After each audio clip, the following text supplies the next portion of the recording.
Thank you, Isis, for giving me your time, and thank you, Settlement Online, for giving me this opportunity to present my journey as a teacher. Life is a journey with problems to solve and lessons to learn, but most of all, experiences to enjoy. Hi, I'm Judith Valor Francis Sims, and I'm here today to share my journey of my life as a teacher. I have been engaged with teaching secondary school students for the past 13 years. It sounds really easy, but it was not at the start. It was not a cakewalk at all. But with a lot of hard work and dedication, it did become easy later. You just need to have your heart and your head in the right place. And I assure you that you will enjoy your work. Before I begin, I would like to ask you, our future teachers, who is a teacher? How would you define a teacher? We usually define a teacher as someone who teaches us, someone who helps students to acquire knowledge, someone who imparts knowledge. Now, this could be in a formal environment like a school or a college, etc., or it could be in an informal environment like your homes, your parents teaching you something. When a child learns, the first thing a child learns is in his or her house. So, I was not always a teacher. I was a trained dietitian. I was working with a nephrologist. But the thing here was, I was not happy. There was no job satisfaction. On the contrary, I enjoyed talking to kids. I enjoyed having a conversation, playing with them. And I started to think that I am actually in the wrong profession. I need to give it a try to become an educator, to become a teacher. And that's when I enrolled myself in the College of Education to do my bachelor's in education. Like said earlier, it was not a cakewalk. There were times when I felt like, oh, wrong decision. I need to take a U-turn here. I need to get back to my dietetics. It was all set up for me. But then I was like, let's try a little ahead. Let's go move ahead and see if I can manage. And then there were times of practice teaching. You majority of you all must have started with practice teaching. In India, practice teaching is like you have to wear on a sari, and that was the toughest thing. I am not a sari kind of a person, and my first day of practice teaching, I was concentrating more on my sari rather than on concentrating on teaching. And my supervisor gave me a real bad remark.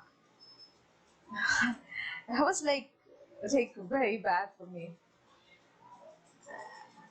This is just one experience. So I could tell you a lot more. I remember I was sent to an all boys school for my practice teaching, and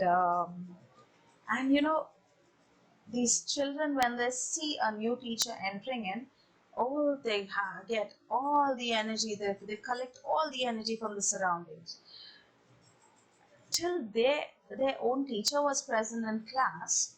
It was like my teaching was going on fabulous. I was enjoying it. And once the teacher walked out of class, these children became rowdy. I was like, oh my god, what is happening? Please keep quiet. Maintain silence. And no, they are like, you talk whatever you want to, we cannot hear you. They became deaf for that time. And that's when I understood that teaching is like walking in a park with dinosaurs. It was like Jurassic Park. I realized that a teacher needs to control her emotions as well as the emotions of the students, and it has to be done very carefully. not to hurt their feelings. And in this process, it is a growth for both the teacher and the student. While I was still studying my bachelor's degree, I got a job, or I landed a job in Don Bosco High School, a very prestigious institution in Mumbai run by the Salesians. Here it was a new experience altogether. I had to learn students as well as to learn the staff members. Students were more easy to understand. I learned to deal with all kinds of students here. I understood children do come from different backgrounds. They have different set of mindsets, and you have to understand and adapt to it. You can't be rigid and tell them, no, you have to do this, and this is the way you have to do it. So you have to learn to be flexible as a teacher.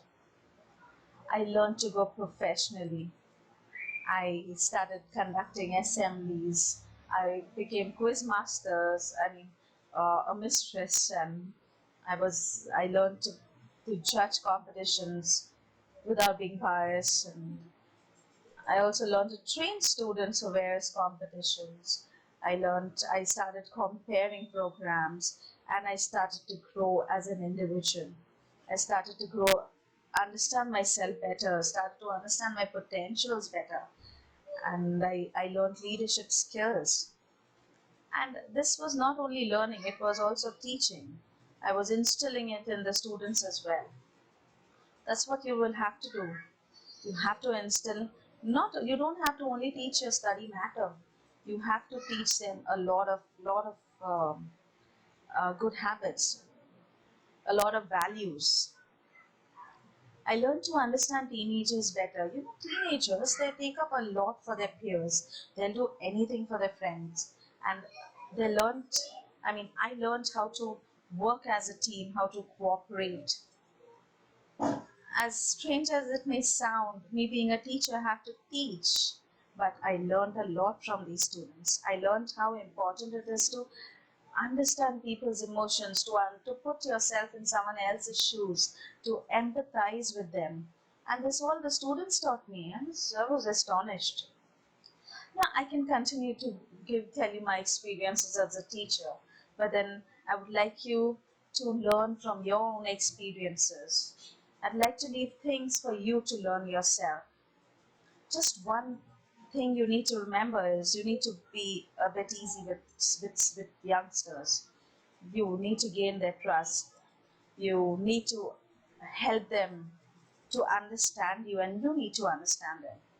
And don't ever break their trust, it breaks them down as well.